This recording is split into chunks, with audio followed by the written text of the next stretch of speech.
Mhm.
Hello. How's everybody this evening? I'm glad to be here. I hope you're glad to be here too. Hey, Rob. Hey, Lana. Hi, Stephanie. Hi, Dolores. Hi, Kay. Hi, Sandy. Hi, Russ. Nice to see you all. Okay. Now,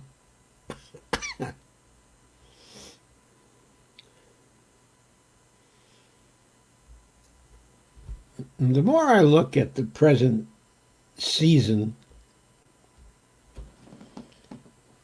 that is to say, at the election season, the more I look at the way the Democrats are running this race,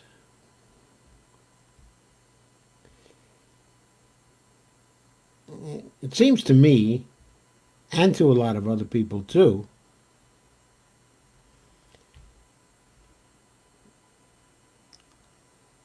that the people who control the Democratic Party, first of all, are not the rank and file Democrats, are not the party's base, but also the people who do control it don't seem to care very much about whether they win or not. The so-called resistance of 2017 and 2018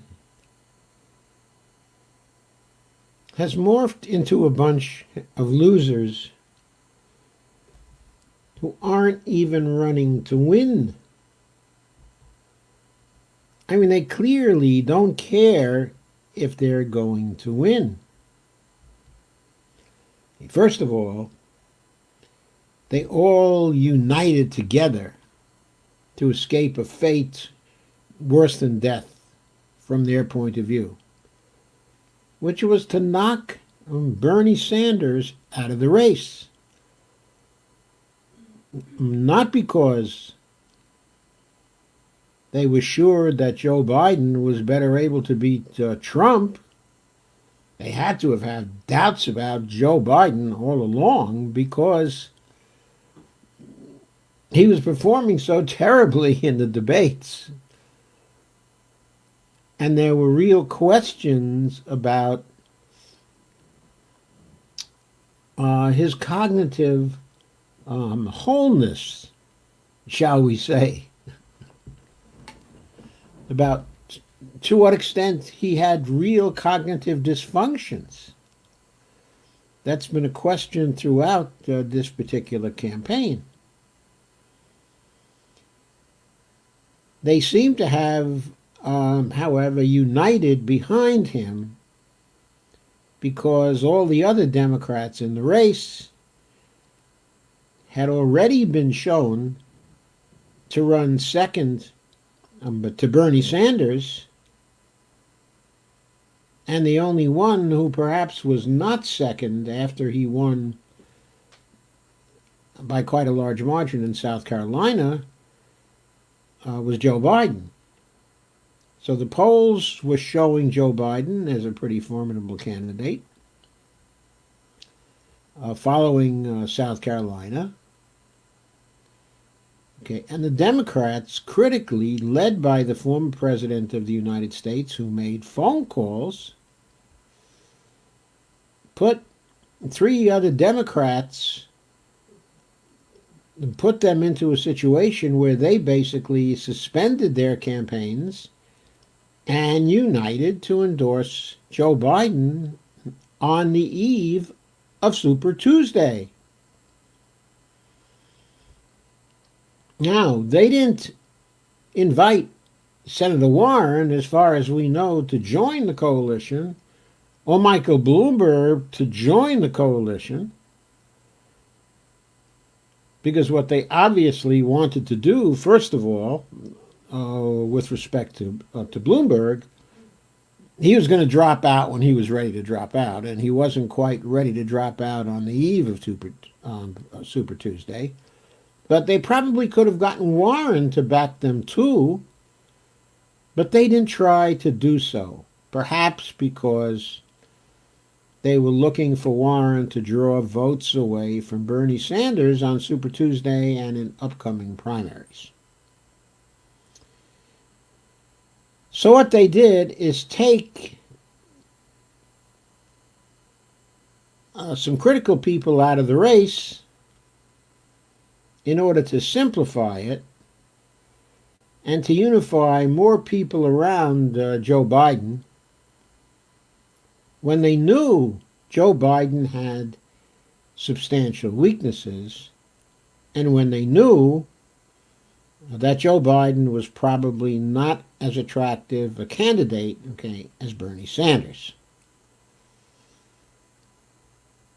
So they made this very critical move, and then they did all they could to rig the elections so Bernie Sanders would lose afterwards. Keeping primaries open when it was dangerous to people to keep the primaries open. Also using machines that resulted in huge gaps between the exit polls and the machines. And they did all this while knowing that Biden had a hugely vulnerable record and that he would be handicapped in running against Donald Trump because he had far too much baggage. I mean, what would happen when black people recalled that the crime bill of the 1990s was Joe Biden's crime bill, and that so many thousands, of black men suffered and their lives were ruined because of the effects of the crime bill? What would happen when people recalled that Joe Biden not only voted for the Iraq War, but was proud to support President Bush and his war, was proud? What would happen when people found out that Joe Biden passed a so-called credit card reform bill that reformed the credit card laws totally in favor of the banks rather than in favor of the consumers. Totally in favor of the credit card companies, giving them free rein to charge unconscionable interest rates, while at the same time, people could not seek relief from these interest rates and from untenable situations that they got into by using the bankruptcy laws.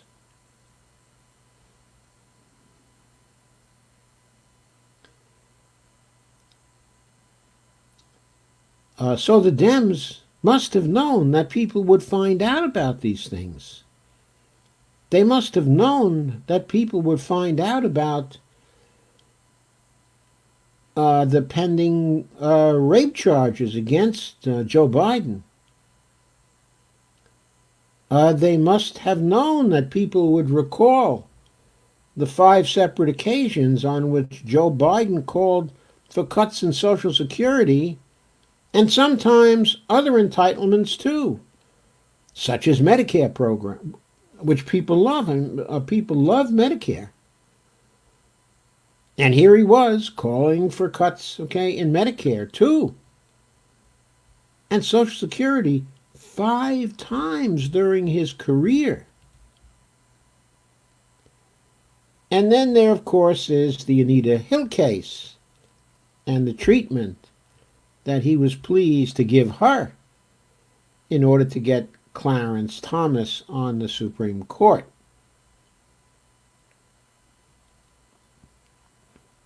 So Joe Biden had a lot of baggage, which the debates, which were heavily biased towards playing softball with Joe Biden, never brought out in the open, thanks to the timidity of Bernie Sanders. So the Democrats knew all this. They knew all this was going on. They knew Joe Biden wasn't being tested. And they also knew that Trump was going to begin to test him, that he would not escape testing from Trump. No way would that happen. And yet, they nominated Joe Biden anyway. They nominated Joe Biden anyway, knowing that he had great disadvantages against Donald Trump. Of course, they haven't really formally nominated him yet. I have to be straightforward about this. I can't take their framing of what is going on, because that framing is untrue. He has not been nominated yet. He may have been nominated by the media, and he may have been nominated by all the pundits and all the consultants who keep saying he's the choice, but he hasn't been nominated by the Democratic Convention, which has not occurred yet in any form. So he has not been nominated, but of course, he's the guy who's the nominee. He's the presumptive nominee. And what does that mean? It means they presume he's going to be the nominee. Well, I don't know what they say about actually presuming, but I know what they say about assuming. They say that to assume is to make an ass out of you and me. How much worse is it to presume when it's not a fact? Anyway, now they have the cognitively dysfunctional presumptive nominee that they were seeking. There's no question that they have him now, and now they have to compensate for his dysfunctions, okay, in running the campaign. Kay points out Bernie did a live stream tonight to help the post office. Where was Joe? Nowhere to be found. Nowhere to be found. And here we go. There's a lot of talk about the VP sweepstakes. And Joe Biden, of course, has been saying for some time now, that his nominee is going to be a woman. Now that, of course, would be fine, okay, and wonderful if you could find a woman who was acceptable to the progressive segment of the Democratic Party, the segment that, with all of the enthusiasm and all of the excitement, that has to be brought out to vote if the Democrats want to win, if they actually would like to win. And there is a chance that some nominee would be able to bring the progressives out to support the ticket. But that's a very thin reed, because once you say that the person that I nominate has to be a woman to gender balance the ticket, you're also saying that gender balancing of the ticket is more important than bringing out that portion of the party that has to be brought out for you to win against Donald Trump. So what you're doing is you're taking the gender criterion and you're saying that's more important than actually winning, because at least off our knowledge so far and off the polling so far, the most popular person they could nominate for VP is not one of the women who have been in the race or close to the race or have been mentioned for the VP spot, but it happens to be a man by the name of Senator Bernie Sanders. Now, I don't know whether at this juncture that the actual nomination of Bernie as the vice presidential candidate would be likely to bring people like me out to vote for a Joe Biden-Bernie Sanders ticket. An awful lot of water has gone under the bridge. So I can't say for sure whether that's going to do any good. But I do know that that's the only chance that Joe Biden has of bringing the progressives out. And I know also that in that context, Joe Biden's dysfunction would actually be an advantage, because progressives might simply believe that there was a decent chance that Joe Biden would not finish his term and that Bernie Sanders would get to be president for at least some time after all. Well, I see some folks here saying, Kay says if Bernie were VP, I would vote for Biden. And a newcomer who is quite welcome, Sarah Williams, says she agrees it's the only chance. Okay, and Aaron Landcastle says, right again, it would bring me out to vote for Joe Biden. So it would be an olive branch to the progressives, and it would probably bring a lot of the progressives out to vote for Joe Biden and Bernie. And Biden could even increase the chances of that by talking about a cabinet that had at least some Bernie people in it.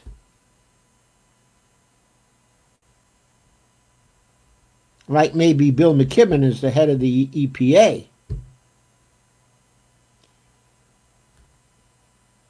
And maybe Sarah Nelson as the Secretary, of Labor.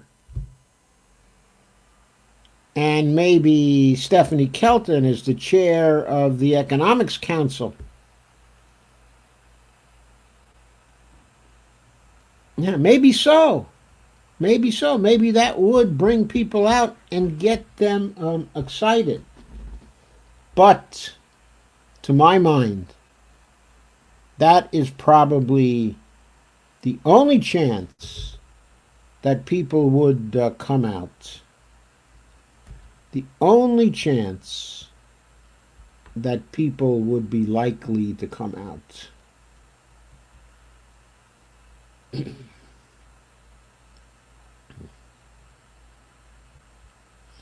So, why is the Democratic Party not really doing that? Why is Joe Biden thinking, well, maybe Kamala Harris, maybe Elizabeth Warren, maybe Amy Klobuchar? I get polls every day from Democratic front groups asking me again and again and again. Every week they ask me at least once a week about whether I'd vote for Joe Biden and Amy Klobuchar. And every week I tell them, no way, Jose. And they ask me whether I'd vote for Joe Biden and Elizabeth Warren. Every week I say, no way, Jose. And they ask me whether I'd vote for Joe Biden and Kamala Harris. And I say, no way in hell, Jose. Now, they haven't asked me about Cory Booker yet. They haven't asked me about Cory Booker yet. But if you're going to nominate Cory Booker, why not nominate Bernie Sanders? Bernie Sanders is the most popular of the other candidates.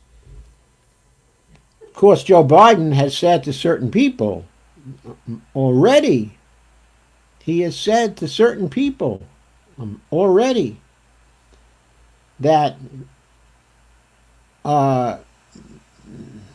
if it were possible for Michelle Obama to run as his vice presidential candidate, he'd pick her in a New York minute. And she is truly popular among many, many groups in the country, and she's certainly a celebrity. But from the standpoint of a progressive, I don't know quite how popular she is. And if she ran, she could bring out a lot of attacks by Trump concerning the mistakes made by the Obama administration. And as a progressive, I'm here to tell you that there were many such mistakes, many such errors, many blown opportunities, many things to charge the Obama administration with, to hit out at the popularity of Michelle Obama. That's apart from any of the smears. I'm not talking about the smears. I mean, the smears can go hang. We know the smears don't count with us at all. It's not the smears. It's about what Obama failed to pass when he had the power to pass it. When he failed to pass a $2 trillion stimulus bill, which could have gotten out of the recession of 2009 within 6 months' time. I even know what that stimulus bill should have contained. It should have contained very quick and immediate full Social Security tax cuts for employers and employees, with the bill being covered by the government. It could have contained $500 to $1,000 per person payments to each of the state governments to take care of the shortfalls in revenue they were experiencing. And it should have contained a federal job guarantee. And had it had all these three things, and had Obama followed up quickly, passing H.R. 676, there would have been no Republican victory in 2010 all across the country. There would have been no reapportionment rigging districts against the Democrats. There would have been no Republican domination of the House. There would have been no Republican victories in the Senate. All these things that happened later were caused by Obama's original sins, by his mistakes, by his neoliberalism. By the way, a neoliberalism that his wife shares in full measure. In full measure. But all this is besides the point, because there's no indication Michelle Obama would run at all. So the only alternative that could carry Biden over the finish line at this point, the only alternative is Bernie Sanders as the VP candidate before the Democratic Party. But let's not leave it there. I mean, I don't think the Dems are losers just because they nominated Joe Biden, and just because they're refusing to go to Bernie now, when he is the obvious choice. It's also because of what the Democrats in the House and in the Senate are currently doing with these bailout bills. It's the people who need help now. We all know this. And the Democrats keep on folding to the Republicans. They keep on folding to the Republicans and the donors. They will not pass Medicare for all, not even temporarily for the duration of the crisis. They will not even pass a bill such as the Rashida Tlaib bill to give people a basic income for the duration of the crisis of $2,000 per month and $1,000 per child, and also $1,000 a month for a year after the coronavirus crisis is over. They won't pass that bill. They haven't seriously taken it up. Instead, Nancy Pelosi is working with Chuck Schumer and the two Republican leaders to pass a crappy business bailout bill after they botched the first small business bailout bill and had the money go to mostly fairly large businesses and fairly well-off businesses, and it never got to the small business people that it was supposedly intended to. And now we hear all kinds of reports filling the airwaves about how stimulus checks intended for people are being intercepted and turned over to creditors of those people. So they won't become a stimulus, they'll just become debt repayment. Only debt repayment. No stimulus. Not the original purpose of these bills. Now, Congress did say that if people owed money to the government, that the government was prohibited from hijacking these stimulus payments. But Congress didn't specify in the bill that private sector creditors would not be able to intercept these payments. Why not? How much brains does it take to understand that if you create that kind of grievance, people are going to ask the question, why did we vote for Democrats in 2018? Why did we deliver an overwhelming victory for them in 2018? When all they're doing in 2020 is screwing us anyway. They and their beloved leader, Nancy, let them eat cake, Antoinette. A quote, of course, from a recent ad, of Donald Trump, where the moronic, out of touch, Nancy Pelosi, absolutely out of touch, takes some journalist into her home to show him her 24,000 dual refrigerators, one of which is largely filled with ice cream of various kinds for her family. And she's cooing and purring over all of the designer ice cream that she has and her wonderful refrigerators in her wonderfully large kitchen. And people can't buy the food they need. And their stimulus bills, their stimulus checks are delayed because Donald Trump has to sign his name on them. And the small business people can't get the money they need for their small businesses because they weren't set up to receive the money in the same way the big corporations were through the Federal Reserve. And the states don't have money because their revenue base has fallen down to nothing. And all this is happening. All this is happening, and Nancy Pelosi is going on television and showing her refrigerator.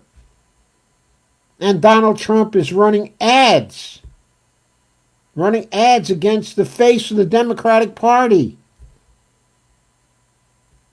The self-satisfied, egotistical, arrogant, plutocratic, but Nancy Pelosi, who has forgotten her origins and has become a $150 million plutocrat. And she's so cute, and she's so with it, and undoubtedly full of gourmet cooking. I don't really object to that. I do some of that myself, actually. But the point being, you get the point. Nancy Pelosi is the caricature of the limousine liberal of the 1970s and 1980s who was castigated by Ronald Reagan. She's the perfect target. The perfect target from the Republican point of view to represent the intellectually and morally bankrupt Democratic Party run by a DNC that doesn't give a damn about how to win.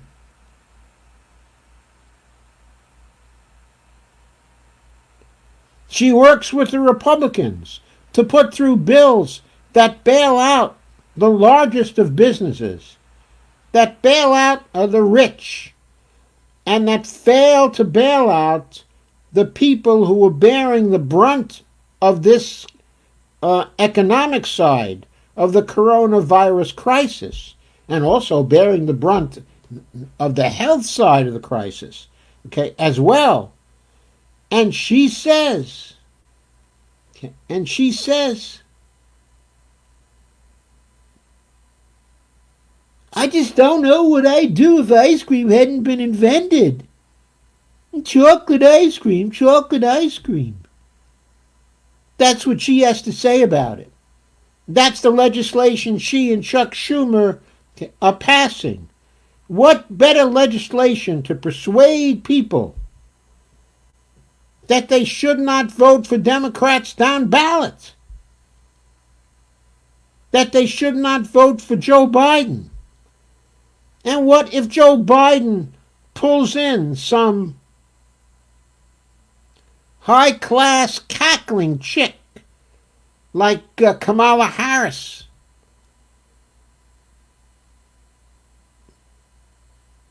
Or some crazy freakish person, okay, like Amy Klobuchar, who eats her salad with a comb. I'm sorry, I just had to tell that story. Okay. Okay. Or maybe Elizabeth Warren, who Tim Black makes fun of every single day. I can't do it. I don't have his talent. But he certainly gives a great impression, okay, of Elizabeth Warren and how she expresses herself. That may not go over big with feminist suburbanites in Ashburn, Virginia. But that kind of mimicking, okay, of Elizabeth Warren would go over real big in any campaign where Donald Trump is on the other side. He would run whole rallies based on that. He would learn how to mimic, okay, Elizabeth Warren. First, he'd have fun. He'd have fun being in very poor taste and mimicking Joe Biden's cognitive dysfunction. And then he'd turn around to Liz Warren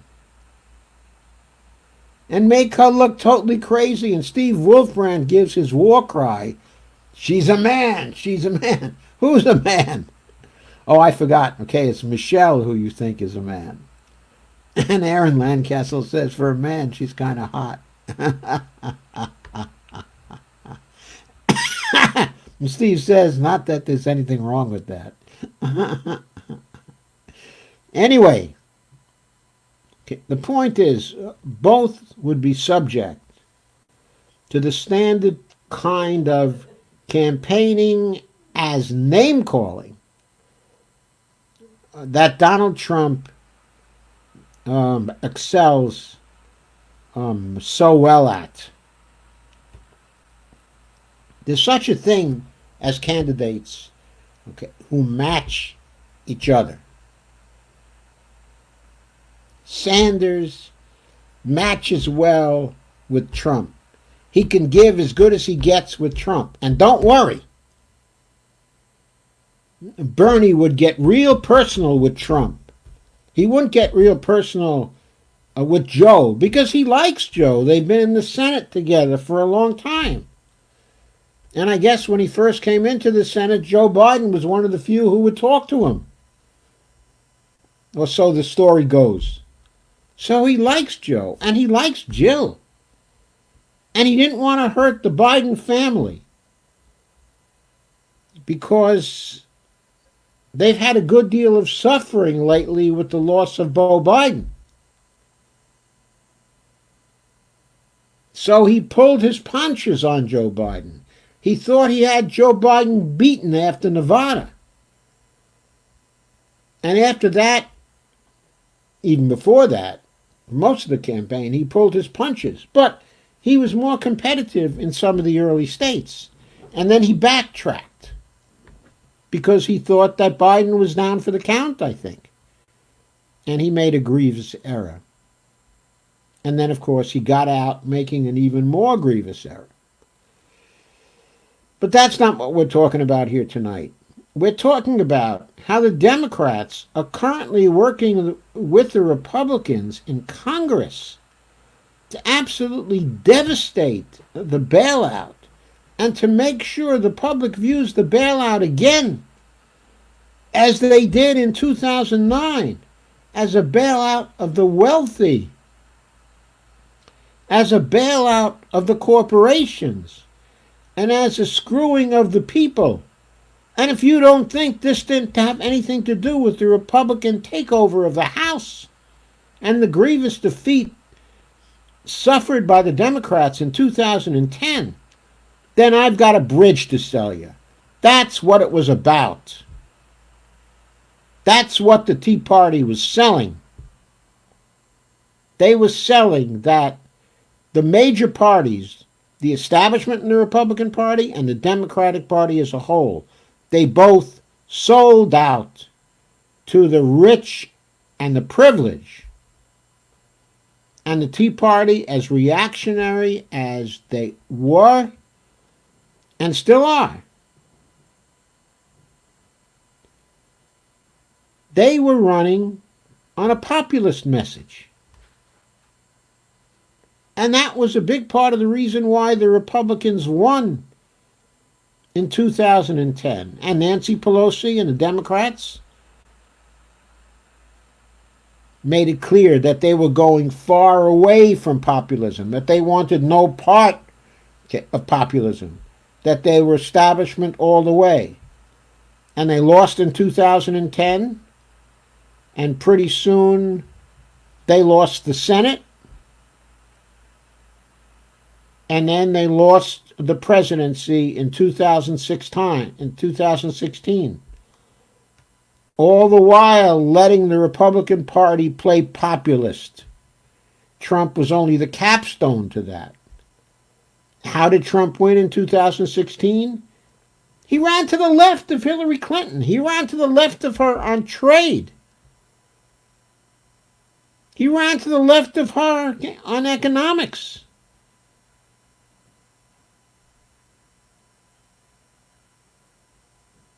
He ran to the left of her.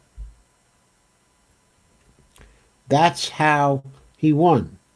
Now you may wonder, how can he run to the left of her again after this terrible administration he's had? But the answer is easy. Here's Joe Biden. We're in the middle of a pandemic. We've got a collapse of the economy. We've got all kinds of opportunities to build a completely new situation. And what is going on with Joe Biden? He's still giving the impression that nothing will change. He's saying to the progressives, we'll give you something. We'll roll back the age of Medicare to 60. How would you like that? Well, buddy, most of the progressives you're talking to, whose votes you need, are under 45. Stupid. What does rolling it back to 60 do for them? I mean, rolling it back to 60 is good. 19 million more people would be covered. That would be a good thing to do abstractly and in reality. But from a political point of view, it won't get you more votes. It won't get you more votes because those people are going to be in your camp anyway.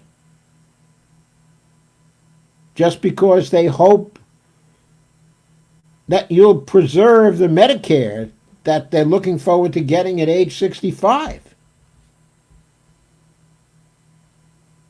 So what we're talking about here is you really have to take a page out of the Clinton Loss book. And the page you have to take out of that book is she lost because she promised to give people nothing that they wanted. And Trump, however much he lied and however much he defaulted on his promises, he promised them some things. And people have gotten one or two things from him. They did get a better NAFTA. It's not that much better. but it's better than before. So he partly delivered on something.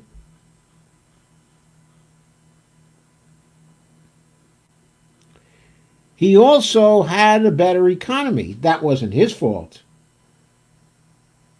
That was the final part of the expansion, which was initiated under Obama and which took so long to pan out because Obama did not deficit spend enough and did not pass the progressive programs he needed, which meant he didn't get much credit for what was going on, but the final part of the credit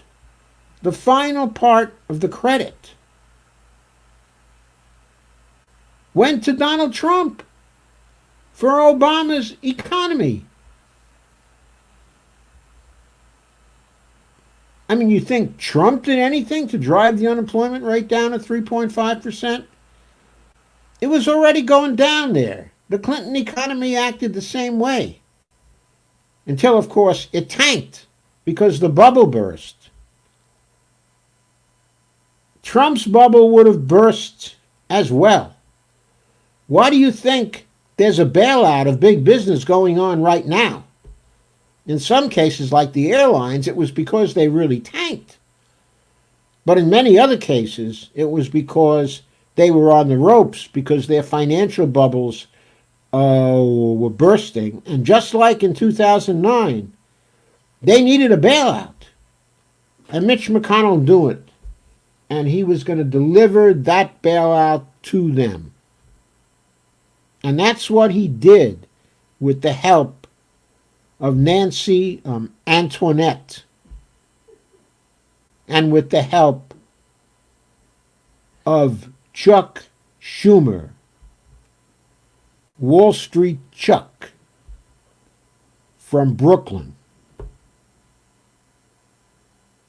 So, the way Nancy Pelosi is playing it in the House, she could easily lose that big margin in the House, and the Republicans could take over again in 2000 because she's botching it so badly. And even if people got really, really angry at Trump, they'll be really, really angry at her too. So they could choose to deliver. They could choose to deliver a victory for Joe Biden in 2020. And a Republican House again. And what could Joe Biden do with that? Even if he wanted to do something. Nothing. Nothing. He'd be done. So when did the DNC and the party elite, including Nancy Pelosi, including Obama, including Perez, when did they decide the purpose of the party was to lose the presidential election? And not only that, but maybe the election for the speakership too. And maybe the election for control of the Senate too. They could lose all of that. Because they're not giving people, the average voter, the working class voter, any reason to vote for them. It's not enough to tell people Trump is the most terrible thing since unsliced bread. That doesn't work. You've got to give people reasons to vote for you. Free college? Free college? That's a reason to vote for you. Forgiving student debt? That's a reason to vote for you. The Green New Deal and the job guarantee? Those are reasons to vote for you. The Medicare for All bill? Those are reasons to vote for you. Those are all reasons to vote for you. An end to the housing crisis? with an entirely new housing program so no one will be homeless, that's a reason to vote for you. For God's sakes, Joe Biden, when are you going to decide that you want to win? When is the DNC going to decide that it wants to win? Now, I know what the trouble is. You hear about it enough from all the commentators that they don't really care if they win. They just want the deal flow to continue. And they think that the deal flow will continue if Trump wins. But what if Pelosi loses? Is your deal flow going to continue then? If you lose everything, if you lose the House, if you lose the Senate, if you lose the presidency, what's that going to do for your consulting businesses? What if you can't show a victory against someone who should have been the most unpopular president in history because he's so terrible? Who can best make the case against him? I think the person who can best make the case against him is clearly Bernie Sanders, the person best suited to lead the Democrats in this election and win them a victory, and win them a victory in the House for that matter, is Bernie Sanders. If people think that Bernie Sanders will be doing the governing on behalf of Joe Biden and will be bringing the Congress along with the presidency to get what in effect is Bernie's platform passed, then people may take the bait and vote to kick out Trump. But if Trump gets to run to the left again, and all the Democrats have to say about it is, we're no Trump, we're no Trump, we're no Trump, that's not going to win. It's not going to win unless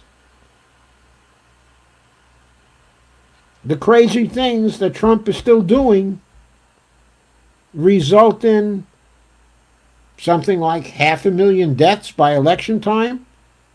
That could well happen if there's a second wave of the virus coming in the fall.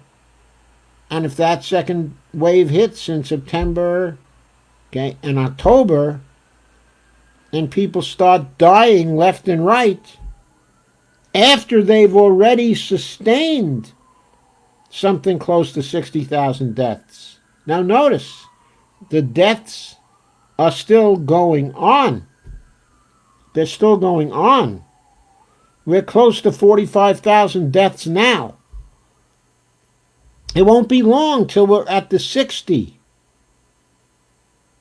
that they were opining a few weeks ago, that maybe we'd only have 60,000 fatalities due to the coronavirus by August.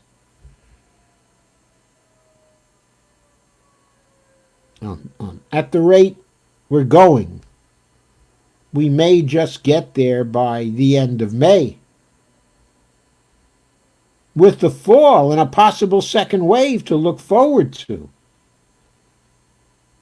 And then if people start dying at the rate of 20,000 a month in the fall, we'll be over 100,000, and winter will be coming.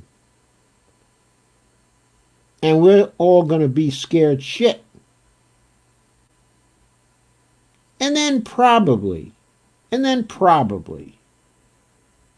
people would vote to get rid of Trump in hopes that something would change.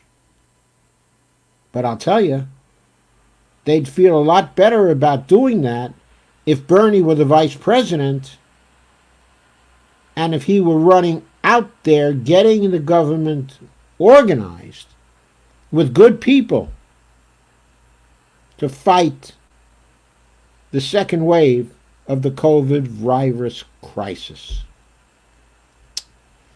So, let me turn now to all your comments. You've been very active.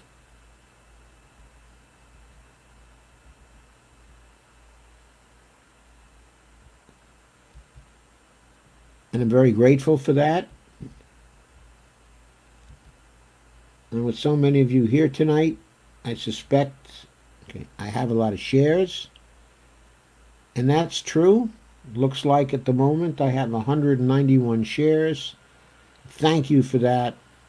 It's a long time since I've had 101 shares. So for those who have done that, and I know Stephanie has had a big role in that, thank you very much. I'm sure that Lana and Sandy have contributed greatly also, and Barbara, and a lot of you other folks, as well. So, I thank you all. It's been a long time since I've had 191 shares, because it's been a long time since I had the share army behind me, at RP. I used to be an RP live streamer. I left for personal reasons, but I took quite a hit, in my attendance from then until now. So thank you all for coming and for sharing and for getting other people to come. And now I'll turn to your comments. Oh, I should also say, please share, like, and subscribe when this comes out, on YouTube, which will be tonight, after I finish here. And please also don't forget my Patreon account, which is at patreon.com/Joe_Firestone. Thank you very much. So, Aaron Landcastle says 60 to 65 is the magic number. Sandy Deggs says WB. I'm not sure I catch that one, Sandy. And Mustafa says, hi all. Hi, Mustafa. Catherine says, I don't believe anything he offers. So, yeah, I know. I don't believe anything he offers also. But if he has Sanders as the vice president, that would be a little different. Sandy waves. Steve Wolfbrand said, but Vickers, you on here? Carmen says, I just ate a whole pack of triple chocolate wafers. Serotonin dropped from the migraines. That's all I've been up to today. Oh, sorry to hear that you have migraines. Jennifer Vickers says, Steve Wolfbrand. Yep. Steve says, are you okay, Jennifer? Okay, says, the bubble has been bursting. Big oil has to pay others to store oil and gas. I know. So what does the government do? Bails them out. Bails them out. We don't need to bail them out. We need to take them over now. They're at a very low price. The government needs to take them over and manage the transition from fossil fuels to something else. And Carmen says, Nancy Antoinette, I got to make that a meme. I think the Republicans are already making that a meme. They cut an ad that's based on the Pelosi moronic video. And the next to last, the frame in the ad calls her Nancy Antoinette. So they beat us to it, folks. Stephanie says they're obviously more intelligent than white women. Black women understand the Republican Party are not women-friendly and feel like women women are not equal, right? White women haven't figured this out yet, or they just don't care about the way the Republican Party treats women. Yeah, I think that's it for white women. I think they know well the Republican Party doesn't actually treat women quite well, but I think a lot of the women in the Republican Party are either well-off middle-class women or fairly rich women, so they don't care as long as their stocks are doing well. And Jennifer says, yep, doing good. Pissed off about these packages and Pelosi ice cream arrogance. That was so terrible. And Lana says, the Chuck and Nancy show. Oh, kidding. Yeah, little Chucky Schmucky, to use a nickname of Howie Klein's. Somebody else from New York and probably from Brooklyn. Steve Wolfbrand says, good. In fact, he was probably calling him Little Chucky Schmucky in school. Maybe that's where he got that nickname. Carbon Muniz says, these two are slimy and grimy.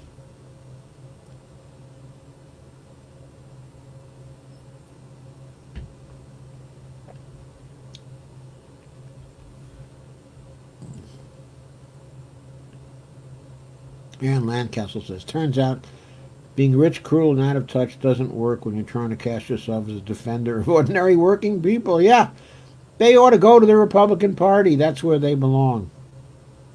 Sandy Degg says, up Chuck. Jennifer Vickers says, Stephanie, they also understand that the Dems use them and they gain nothing as well. Steve says 24,000 refrigerator. I didn't quite understand whether each refrigerator was 24,000 or whether each was 12,000, making a double refrigerator worth 24,000. I don't really care though. Carmen says they are a perfect couple. Little Chucky Schmucky and Nancy Antoinette. Stephanie said, laugh out loud. I was replying to myself, laugh my ass off. And Catherine Tokarska says, but even if they say they support it, they don't mean it, just like Obama was for Medicare for All. Well, all this is true, but if Bernie were the vice president, he'd be nagging Joe about it every single day, you know. I mean, Joe would never hear the end of it, would he?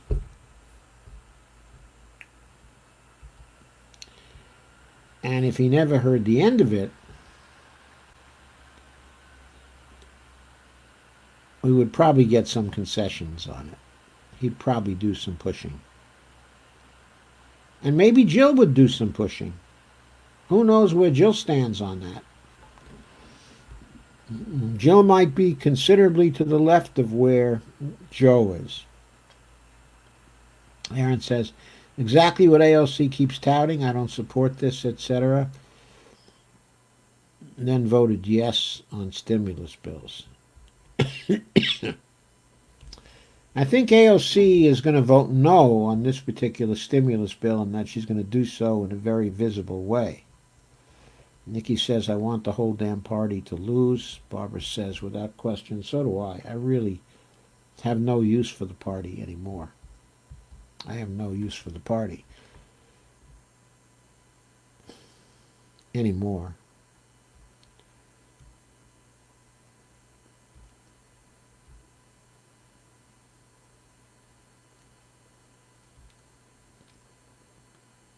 And Stephanie says, it's the migraine, Carmen. It's hard to focus and concentrate. Grr. And Stephanie says, Carmen, I did it again. Left my ass off. I'm giving up. Carmen says, story of my life. I totally understand. Hugs. And Kay says, Stephanie, my youngest daughter, has trouble with migraines. Has since she was a teenager. Catherine Toskarska says, 58K Vietnam numbers. Yep, that's right. Barbara says that could happen. Aaron says, breathing into a paper bag helps me. Gee, I see there are a lot of you who suffer from migraines. Steve says, it could be a blood sugar thing. There's a nurse on this stream. By Jennifer Vickers. Ask her for advice. God. I can't believe how many people are going to die from this virus. Jennifer says, what did I miss, Steve?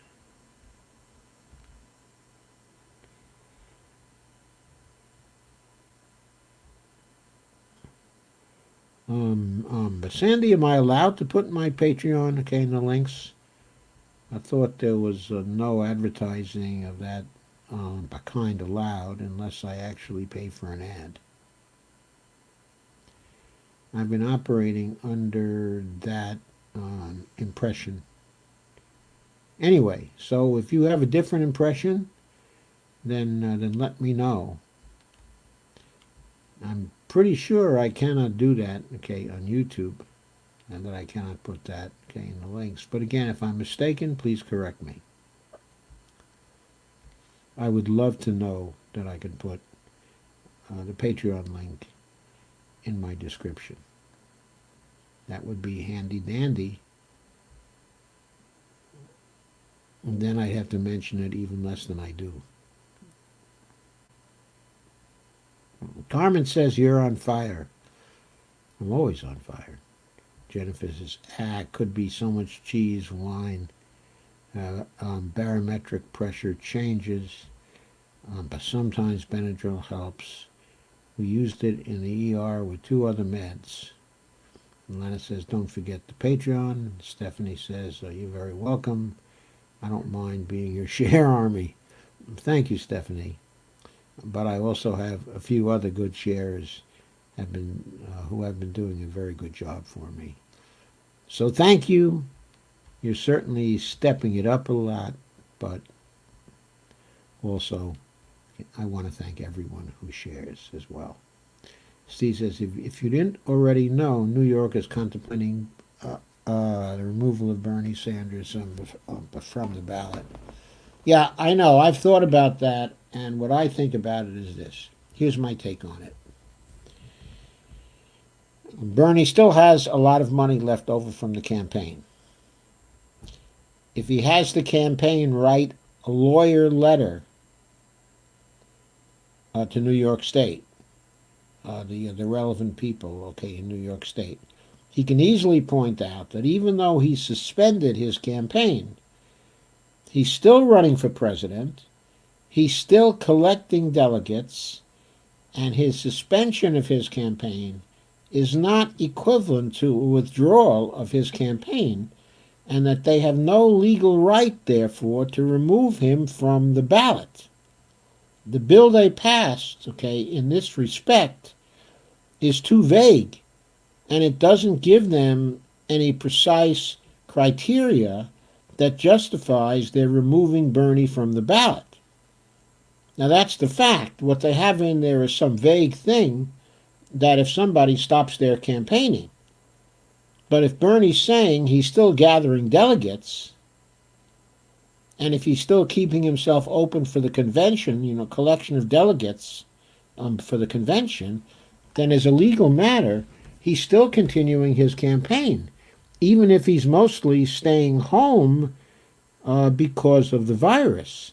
He's still doing live streams 3 or 4 times a week, keeping himself, okay, in front of the public, and giving the public a lot of good reasons to vote for him.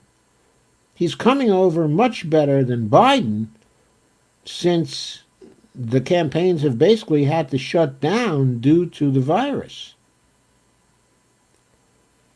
Sandy Deck said, Joe is my favorite RP live streamer. Oh, gee, Sandy, I didn't really know that. But thank you very much. Carmen says, thank you, Dr. Joe. And Jennifer says, Steve Gonzo, how democratic. And Aaron says, what did I miss? I guess I missed Aaron's comment. I sort of lost control of my cursor here for a moment. I'll get it again. Aaron says, unreal. And Lana says,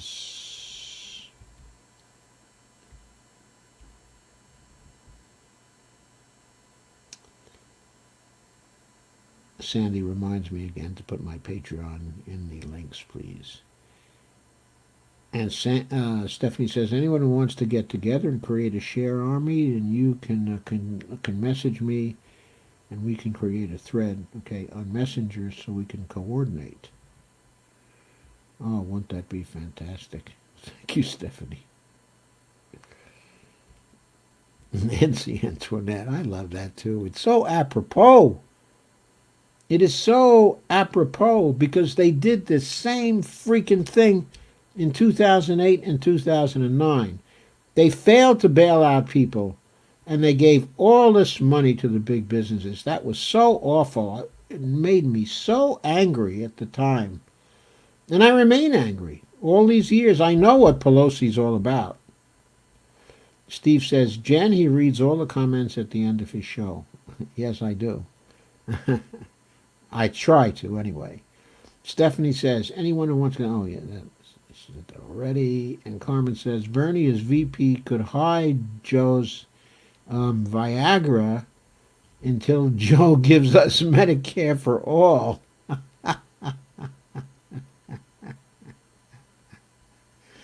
Why does he have to hide Joe's Viagra, Carmen? It's not his Viagra that's the problem. Stephanie says, thank you, everyone, for your advice on the migraines. I had them since I was 16. My daughter has them, too. For me, it's the weather. Oh, so you have to go to Arizona, is that it? But Jennifer Vicker says, feel better, hun? And Rick Maynard says, good point, Joe, thanks. Which one, Rick? And Steve says, good night. Okay, good night, Steve, good night. And Stephanie says, thank you so much, Jennifer. Thank you so much for coming, Jennifer. And Margot says, always heartened by your talks and by everyone's comments on this thread. Thank you, Margot. How are things in Hawaii, by the way? Oh, what a great place. Is social distancing going on there, Margot? Mike DiMartino asks, hi, Mike DiMartino, haven't seen you before.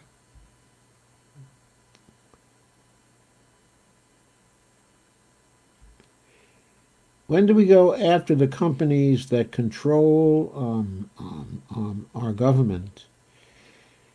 There's only one real way to go after them, and that is to get entirely new representatives who will not be under their control, and then pass laws that will break up those companies as necessary, that will shackle them as necessary, that will tax them as necessary, but not for revenue. We don't have to tax them for revenue, but we have to tax them to lessen the political power they have. And that goes for the very rich, too. We need to begin to get rid of our billionaires. NK says,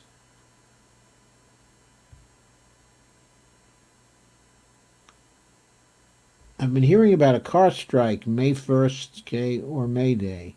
Yeah, I've been hearing about one, too. And some people are saying there shouldn't be a car strike, that's not going to do any good, that people have to come out. I think the most important things at this point could be just to find candidates around the country who are really progressive candidates, like Shahed Buttar, who's running against Pelosi in San Francisco, and give them some bucks so they can get their message out in that campaign. I mean, Pelosi will probably spend $10 million to stay in. Okay, I mean, I think that Shahed is relatively well funded, but she's going to blanket the airways. For him to break through, he's probably going to need at least $3 million for his campaign, even though, of course, he'll be very strong in the door-to-door. It's also true that his door-to-door campaigning may be much less effective now if the virus comes back in the fall. He won't be able to continue to mount, a door-to-door campaign, which would be his comparative advantage over her to get his message out. So if that happens, he's going to need, a lot more money. He may need $3 million or $4 million to take her out. But we have to look at it at this way. If we could fund him with enough money to take her out, we might be able to stop these stinking bipartisan deals between the two parties that always result in businesses getting bailed out and never result in people getting bailed out. What happens is, of course, the Republicans always want to bail the businesses out. And the Democrats make some motions to bailing the people out. And then some bills pass that give a pittance to the people, but give even more to the businesses. And then finally, when the Republicans have gotten all they can for the businesses, then they turn around to Democrats and then they say, we're through. We're not passing anything else. We got to start worrying about the debt, and the deficit. We don't have any more money left for poor people, or for middle-class people, or for people who have fallen on hard times, or for SNAP, or for Social Security. We already spent it all on saving the businesses from collapsing. So go to hell until the next crisis. And then we'll come back and get you again. That's basically what their message is. Have you addressed the rape allegations, against Biden already? I mentioned them. I've not addressed them in detail. And the reason why I've not is because almost everybody else, is addressing them. And I'm of the opinion, I saw Tara Reid on Rising, and I saw her, in one other show. And I am of the, opinion, believe the woman. I'm of that opinion. I certainly believe it with respect to Trump. And I believe it also with respect to Biden. But Tara Reid came off with me as very honest, as very sincere, and as very much hurt by that experience. It had a considerable negative impact on her life. And Biden owes her big time for that, is what I think. And it also makes him unfit to be the President of the United States. No ifs, ands, or buts. But he did things that were more terrible than that. His support, for the Iraq War resulted in deaths for hundreds of thousands, of people. His crime bill caused all kinds of suffering, His credit card reform bill that drew the protections of bankruptcy away from people hurt many, many millions of people over the years who didn't have the protections, of bankruptcy.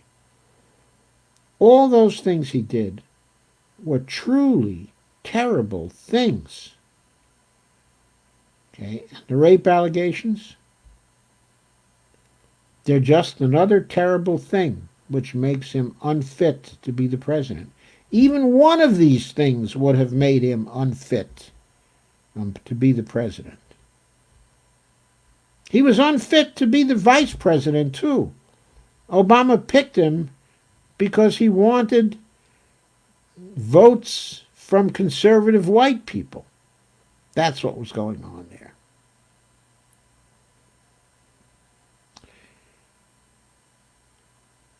Steve says Jennifer Vickers is one of the coolest people on Facebook. Well, welcome again, Jennifer. It's nice to have one of the coolest people on Facebook here. Kay says, Carmen, my late hubby got headaches from weather changes too. Who just said they get 2 a day?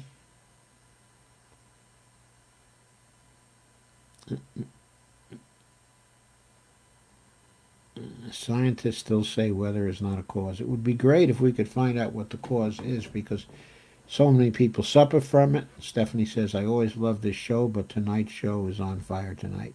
Thank you, Stephanie. And Mike DiMartino says, just a thought, we have the unique opportunity to move mobile Sanders supporters speak truth to power through the use of Americans' greatest power, their wallets. Today, networks of the wealthy pool their resources with the objective of dismantling the controls set up after the Great Depression and stripping citizens of their rights. They get that money from us, from the goods and services we purchase from them. Therein lies their weaknesses. We don't have to buy from them. If it's a necessity, we don't have to buy from the retailer, the same retailer. We can boycott the retailer till they send a message to their supplier to stop supporting companies that work against our interest. The Land O'Lakes butter is a good example. They were big supporters of Congressman Steve King of Iowa, Nazi sympathizer, yes. Pressure was exerted on them, and they withdrew support of Stephen King. We can do the same, target the supporters of our legislators that work against our interests. But businesses are hurting right now. This is the time to send them the message. We'll not tolerate their financing of our inequality anymore. We can picket, email, call, flash mob, spread the word on social media, put the pressure on these companies.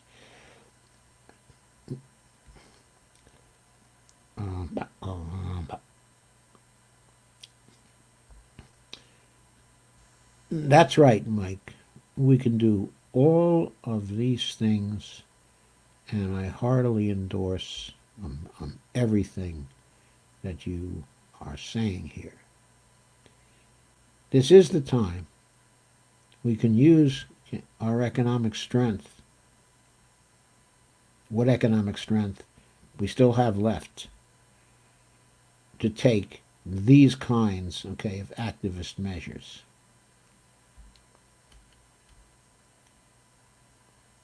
And that would be a wonderful counter to what has been going on. This effort is not limited to the Kochs. Any affiliated groups like the Sunrise Movement, PDA, also DSA could come on board to amplify the effort. We are a group that takes action. It's no time to languish in despair and snipe online with Biden supporters. We shift gears and bring the fight to a new front. The actual puppeteers. I'm all for doing that after the convention. But until the convention, what I would like to do is to hit at Biden's record. We're going to be starting a group here, a Facebook group, which is going to be on the record, of Joe Biden. We want to take that record on social media to the public in a way that Bernie Sanders was unwilling to do. And we want to keep hammering on it until the nomination to drive down Biden's poll numbers. But right now, to make him unacceptable before the nomination, because his poll numbers will be so bad compared to Trump.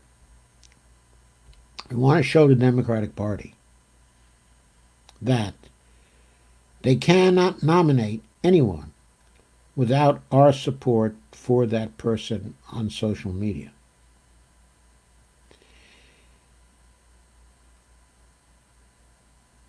So Mike says, oh, this is our revolution. We paid for it, not the billionaires. And we need to use that money and fundraising prowess to continue our fight. I couldn't agree more, Mike. That is what we should do.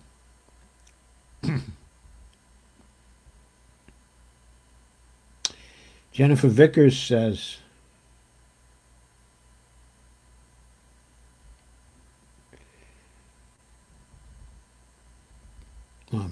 actually, Margot Shepard says, by Jennifer Vickers, I worry about Ginger Liberty.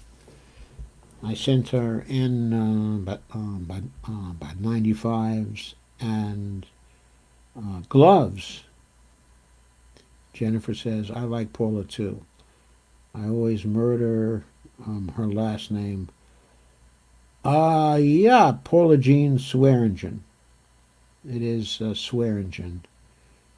And she's running in West Virginia. I had no idea her nickname was Ginger Liberty.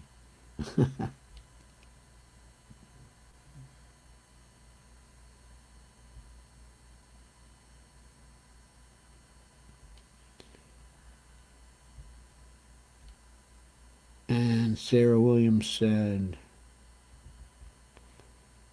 I'm sorry, I lost track of some of your comments here. My cursor is not cooperating.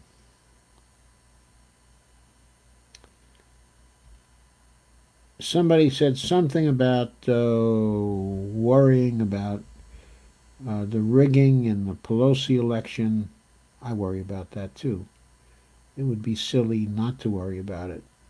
We have to get a sufficient amount of money to Shahed that he can challenge any vote and get a hold of the records. Okay, and get a recount. Has to have enough money to make some legal challenges to that vote. That's what we need. Legal challenges. He's a lawyer himself. He'd be willing to make legal challenges. Steve says, Paula Jean Swearingen and Shahed Buttar need to win this time. Absolutely they do.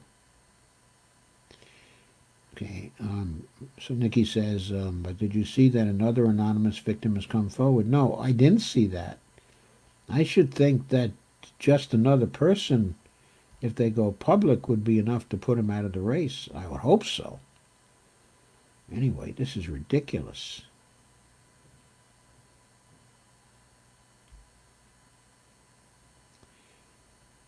Sarah Williams, I think it was Sarah Williams who said that she was worried about the rigging. I keep going by Sarah's comment.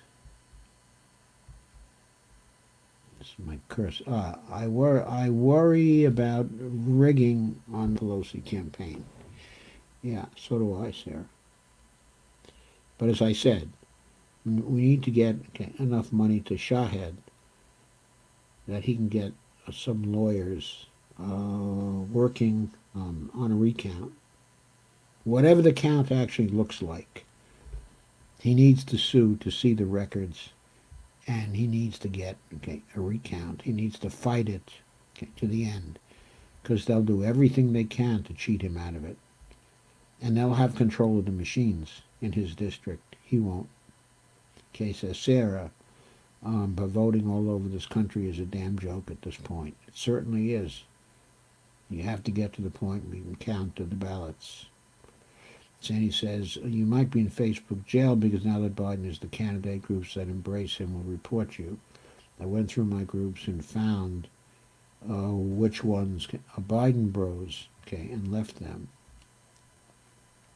All we're going to do with respect to Biden is we're just going to circulate things based on the facts of his record. We're not going to call him names. We're not going to say nasty things about him. We're just going to tell the truth and talk about the record of what he's done and ask the question. We're going to ask the question. I know my camera has gone off now. Hang in there. I'll turn it on again.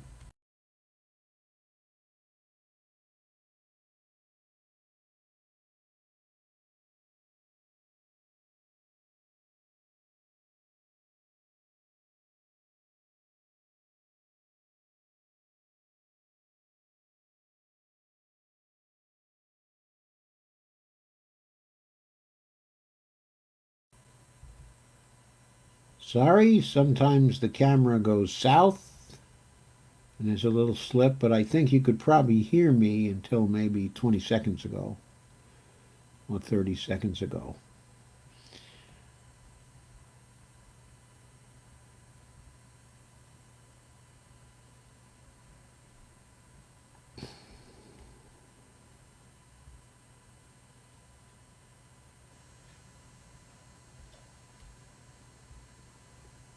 I got some more comments.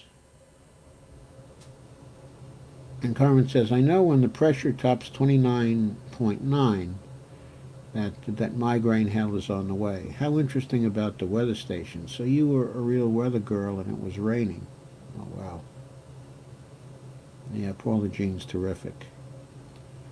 Sarah, voting all over this country is a damn joke at this point. Sandy Degg says, you might be in FB jail because now that Biden is the candidate, groups that embrace him will report you. I went through my groups and found which ones are Biden bros and left them. And Case says, Carmen, we lived in southeast North Carolina in the late 1990s through back-to-back hurricanes, and one of the friends I had there was a local weather guy who was Weather Channel trained. And Rob said, what are you talking about, Nikki King? And Stephanie said, I am serious about a Share Army chat group on Messenger. Anybody who wants to volunteer, please message me. If we aren't friends, send me a friend request.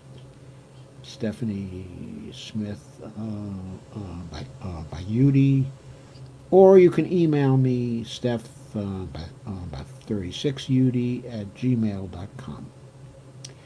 Nikki King says yes, and she doesn't want to give details because the MSM smears on Tamara Reed. Yeah, those smears were awful. It is horrible.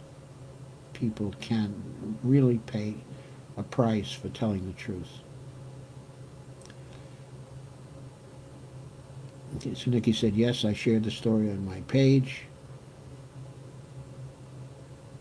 And also Nikki says, okay, another Biden victim that is robbed.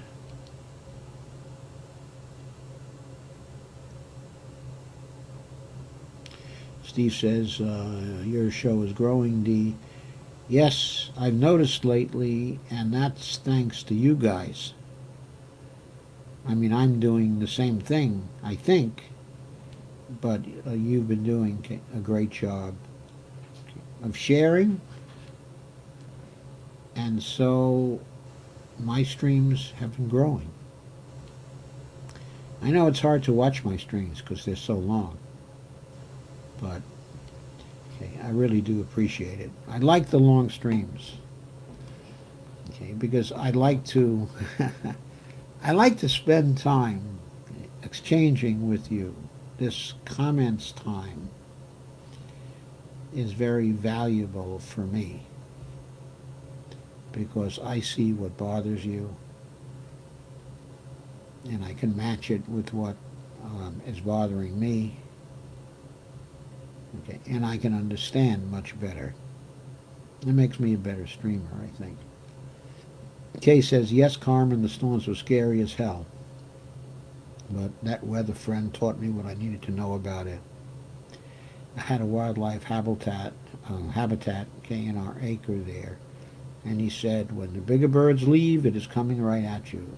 The only birds that stay through hurricanes are the hummers. Oh, the hummers. Huh?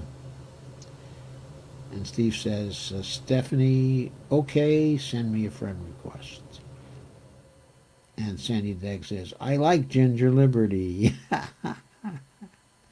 Carmen says, why don't Trump and Biden play grab ass with each other? Jesus. Steve says, she's wonderful working on the front lines. Stephanie says, migraines are no joke. I'm on disability from them because they're debilitating, and I don't care when anyone says my migraines are caused by many different things. I do know in my city is surrounded by storms, I get horrible migraines. Or if the temperature drops, I get a horrible migraine as well. So if it isn't the barometric pressure, those times I don't know what it is. Stephanie says, apparently America likes sexual assault so much we elected its mascot for president. I know. That was so disgusting.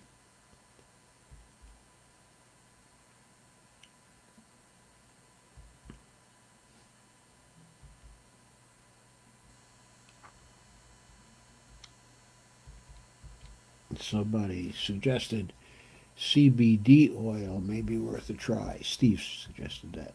Carmen Muniz said, "Me too. Makes me think about liberally eating all the ginger snaps." And Steve Gonzo said, hashtag Joe Dirt. Laugh out loud. I don't think I want to say that. I think the hashtag should be the Biden record. Just factual. The Biden record. We want to keep it clean. We want to keep it straightforward. We want to keep it factual, okay, as possible. But we want it to be hard-hitting.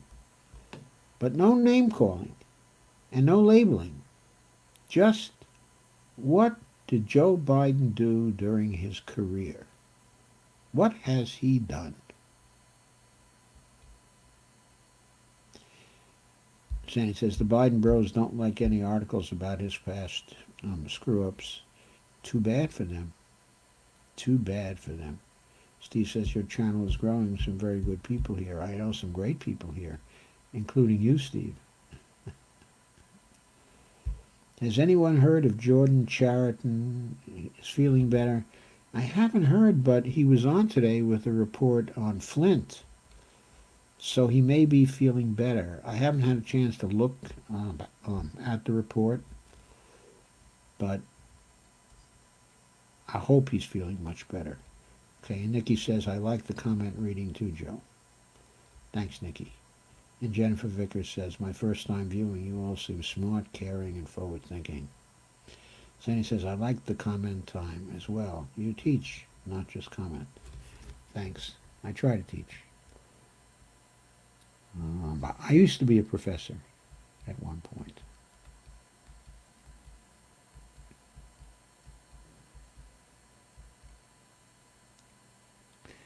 Carmen says, but no one gives us by validation. I think you're the only one that gives back.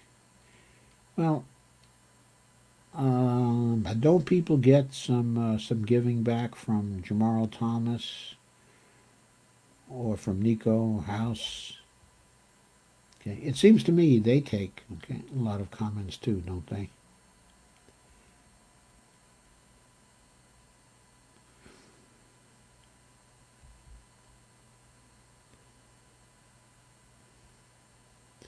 And Rob says, Biden has a really terrible record from derivative deregulation, welfare reform, Social Security cuts,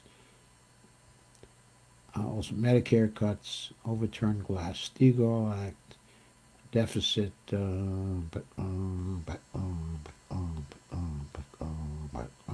reduction, voted for credit card interest rate increases. He not only wrote that, he helped to write that bill. And of course, he helped to write the crime bill also. Made it more difficult to file for bankruptcy. Much more difficult to file for bankruptcy. Much more difficult to file for bankruptcy. He voted for wars, on and on. It's endless what he voted in favor for. I know. He's been one of the most reactionary forces on the Democratic side. He is. Kay said, but yes, he is Lon. I saw him on a different show today. Steve says, were you a hippie or a beatnik? I was a beatnik. I am too old to have been a hippie. There's a difference between the hippies, and the beatniks. The hippies were often not overtly political. In fact, they rejected politics. The beatniks were much more radical in politics. I should know because I was a beatnik in the late 50s and the early 60s.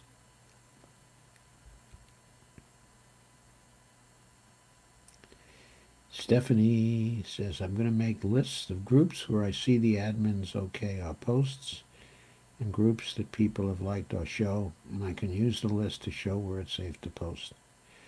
Steve says, wonderful show tonight. Thank you, Steve. Carmen Muniz says, great idea. Biden voted for, fill in the blank. Well, that's good, but it's not just about what he voted for. For example, Bernie Sanders voted for the Financial Commodity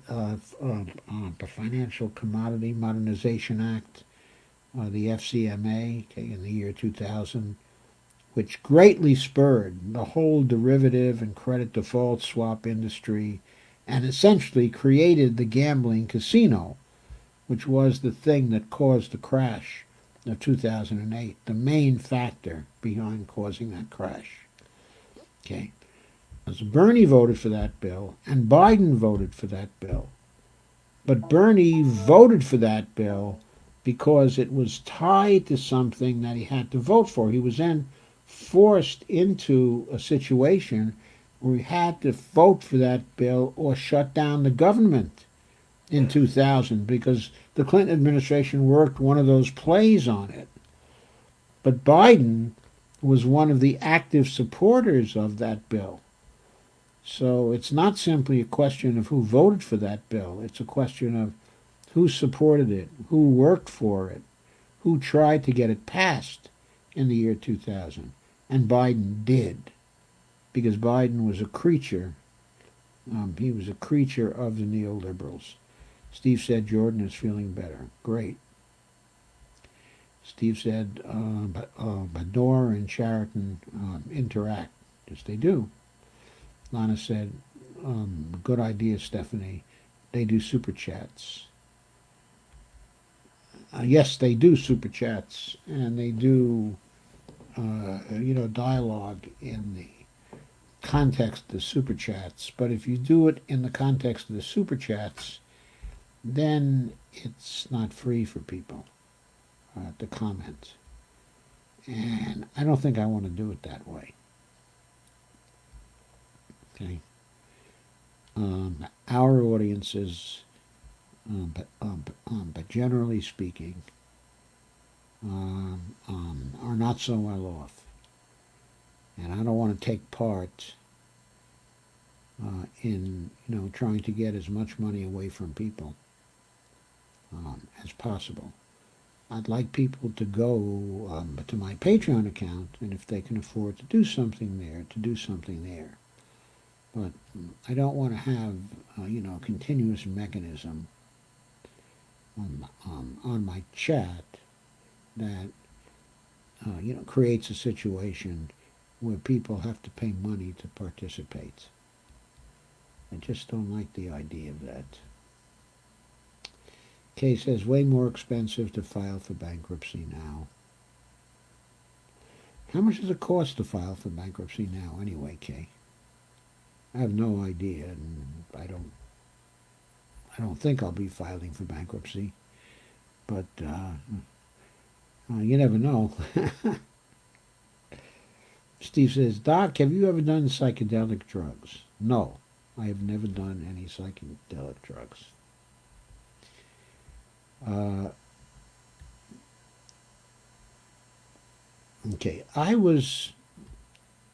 knew people who were doing them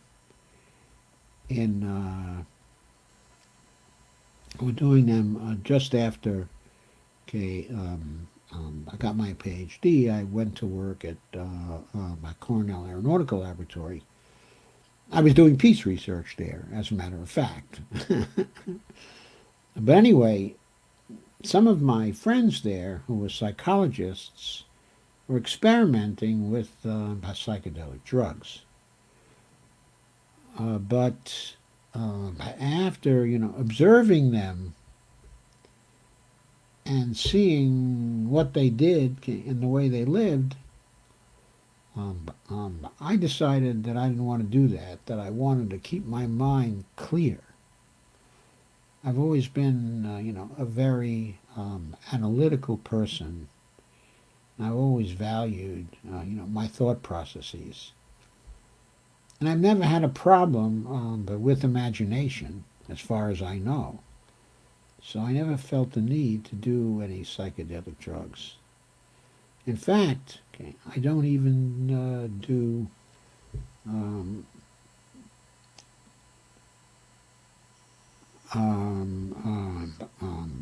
I don't even do grass.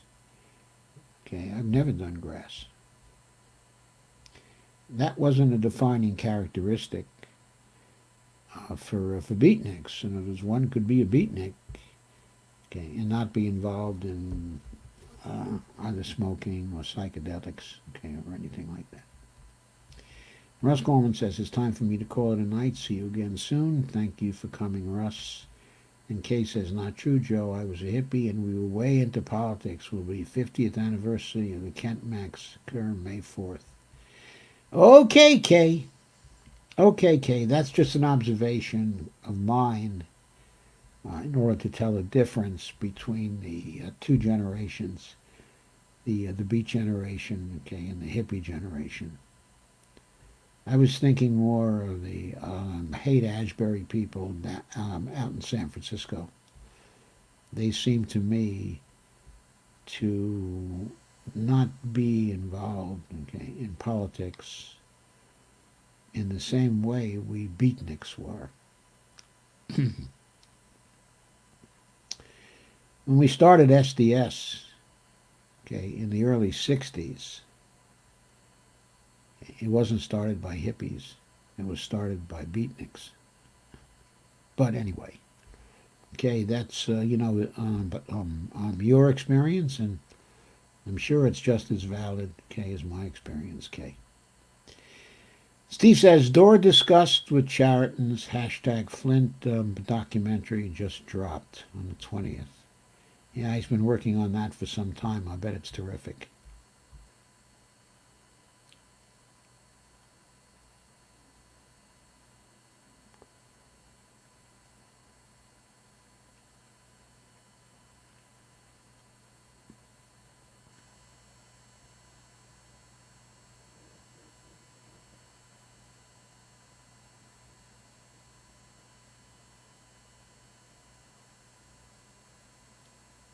Kay says, I'm still an old hippie and proud of it. That's fine with me. I mean, I didn't say I didn't like the hippies. I just said that I wasn't one.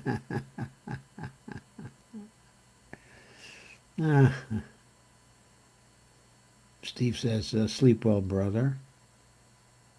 Kay says, and Steve says, good night, Russell. Carmen says, oh, I see. And Stephanie says, Steve, but Jennifer, I sent a friend requests. Carmen, we are already friends. Lana said, thank you for letting me know about Jordan. And Steve said, but me too. Stephanie asked if anyone was interested in Share Army. Kay says, those damn hippies were right and still are, Steve. Carmen says, no, he didn't, because he doesn't keep seeing Michelle as a man. Sandy said, I had one group that didn't like Joe's live stream and would follow me and report me in each group. I finally figured out what group the person was in and deleted it from my list. I haven't had a problem since. Amazing. That's just amazing. Kay says, my late hubby did before he died. It was well over $1,000. Nikki King says, oh, you can do it for almost free through a legal aid nonprofit that I went through. That's great. Steve Gonzo puts up a YouTube feature for us. I'm sure it's a good one. Oh, it's on Flint. It's Jordan and Dora on Flint. Steve says, good. Jennifer's a high vibration human. She's very intelligent. I love her very much. Well, thank you, Steve, for the recommendation. Stephanie said I was shared team leader in Real Progressives for 3 years. So I have some experience that can really help with the shared team army. Sarah, do you mind helping? You're so good at it. Kay says, thank you, Nikki. Good info. We had no idea. Steve says, edibles offer the best medicine.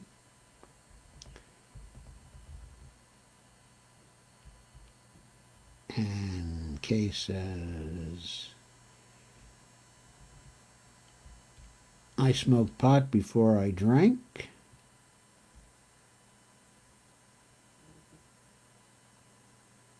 I smoked pot only once,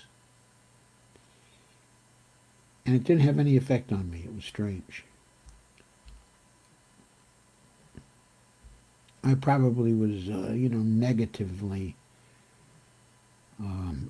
oriented about it.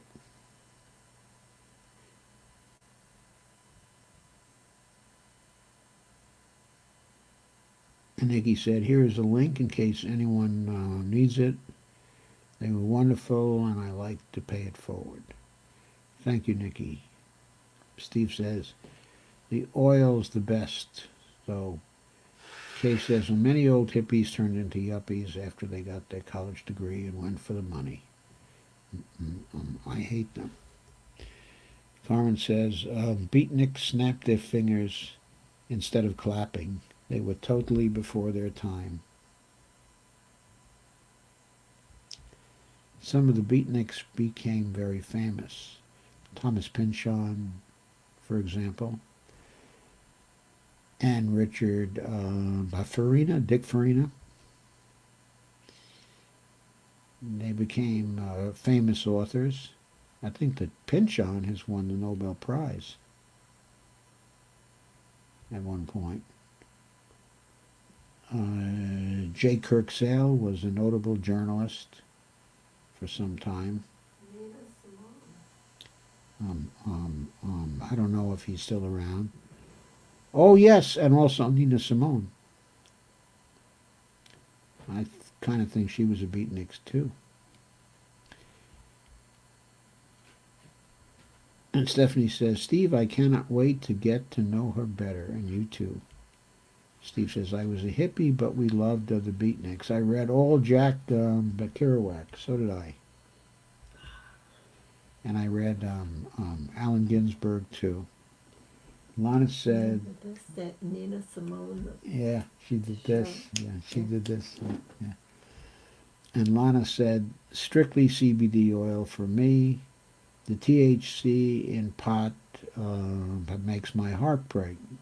My heart race. Well, that was the active ingredient, okay, in marijuana. That was the hallucinogen, okay, the THC. And the CBD oil is different. We recently tried some CBD oil from Bonnie some time ago to help her hip, okay, with her hip pain. It didn't work. But, okay, it wasn't effective. And I guess what was puzzling about it was we weren't sure what kind of dosage we ought to use for it. So we're never sure if lack of effectiveness was due to the dosage or to something else. And we couldn't afford to keep on experimenting because it was kind of expensive. But I've been able to do something.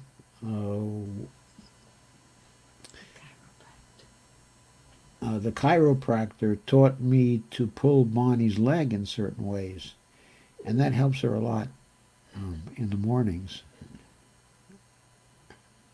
And of course, if she has any pain also during the day, it can also help. Mm-hmm. It's a really good thing.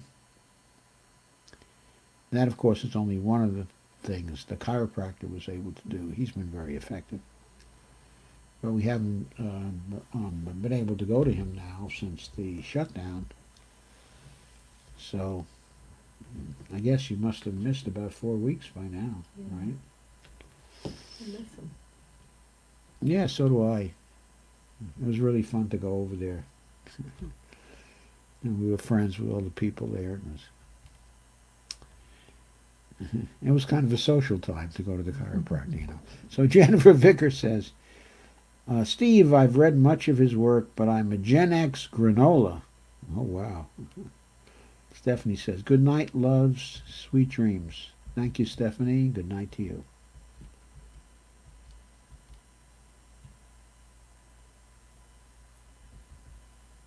And Nikki says, all I had to pay for was the classes, but it was super cheap, like $50 or so. Lana says, yes, on old hippies turning into red staters or very conservative. By SMH. And Steve Wolfbrand says, yes, the electric cool acid test. And wasn't that a novel by Philip Dick?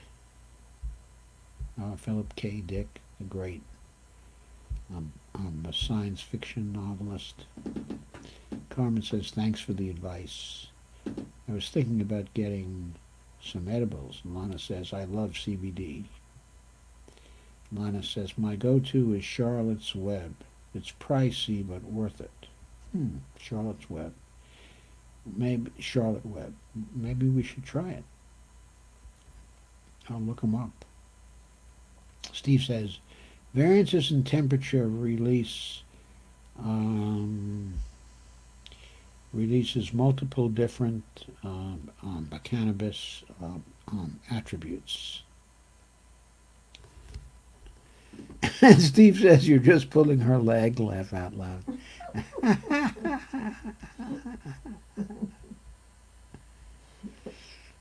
Sandy says, I still go to my chiropractor. But you're pulling her leg. There's a joke in there somewhere. There is a joke.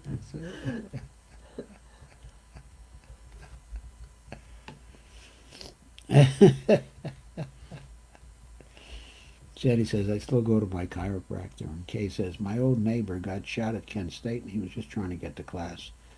He's alive, but has been in a wheelchair ever since. I was going to go to that protest too, but found out I was pregnant with my oldest child. So I was afraid to go for his sake. Oh, Well, it might have saved you, Kay. That was really destructive. yeah. It also brought home to the country, I think, the horror of the whole thing. And it probably led to changes. It really did lead to change. Lana said, jokes aside, my chiro does that too.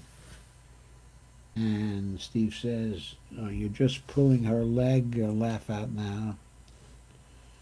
Carmen says, so now you're the chiropractor, Dr. Love. Not exactly. Sandy says, good night, Stephanie. Now, good night, Sandy, and good night, everybody. I think I have finished all the comments. And I'll see you tomorrow night. It's Wednesday night.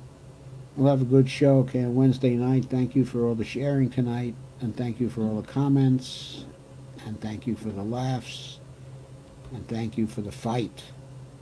And let's get in there, okay, and do something. I think we'll be ready with the group soon. There's been some good progress on the graphic that we need for the group, and I hope that will be finished in the next day or so, and we'll be able to formally start up the group. So thank you very much once again, and good night.